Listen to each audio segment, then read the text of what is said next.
वरहमतुल्लाहि वबरकातुहू। अपनी बीवी को उंगली से फारिग करना कैसा है?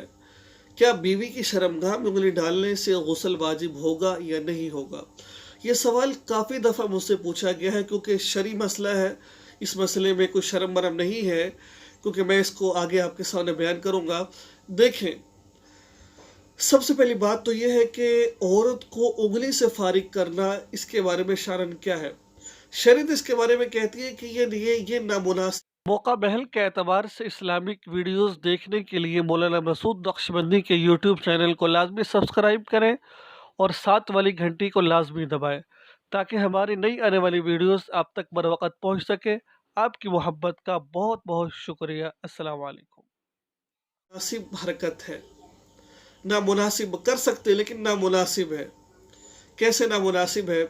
मैं मिसाल के तौर पर आपसे कहता हूँ कि आप जैसे पहले फारिग हो गए हैं, औरत अभी फारिग नहीं हुई, तो अब ये चाहते हैं कि मैं उंगली से अपनी औरत को फारिग कर दूं।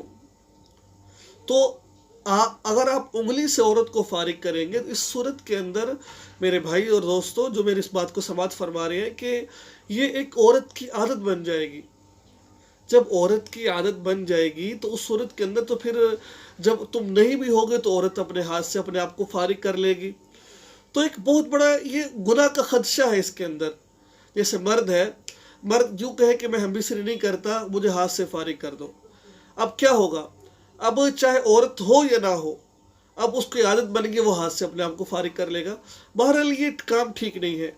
बक़द्र ज़रूरत शरन इसकी इजाज़त तो है, लेकिन नामुनासिब हरकत है। ठीक है ना? इसलिए अब इसके अंदर मुबाह तरीका ये है कि हम बिसरी करने से पहले आप जो सर बीवी को बिसरी करने से पहले बीवी को मुबाह तरीके से उसको आप जो सर लुत्फ़ अंदोज़ उसको अगर ठीक यानी कि उसकी शहवत को उभार सकते हैं।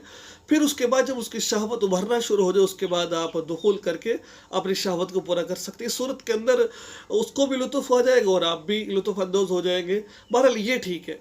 अब रही बात दूसरी, क्या गुस्ल वाजिब होगा या नहीं होगा? इसके बारे में शरीयत का ये उसूल और ज़ाब्ता ये है कि अगर आपने बगैर शहवत से उंगली औरत की शर्मगाह में डाली, ठीक है ना, शहवत के साथ डाली, औरत को भी शहवत आ रही थी, मनी निकली या ना निकली हो, तो एहतियातन फुक़हा फरमाती है गुस्ल करना चाहिए। अगर मनी ना निकली हो, निकल गई हो, तो फिर तो ज़रूरी है गुस्ल करना। अगर ना निकली हो तो फिर भी एहतियातन गुस्ल करना पड़ेगा आपको। अगर बगैर शहवत के जैसे कोई दवाई रख ली जाती है, कोई ऐसा मसला होता है जिसमें शहवत नहीं आती, तो उस सूरत में गुस्ल वाजिब नहीं होगा। अस्सलाम वालेकुम वरहमतुल्लाहि।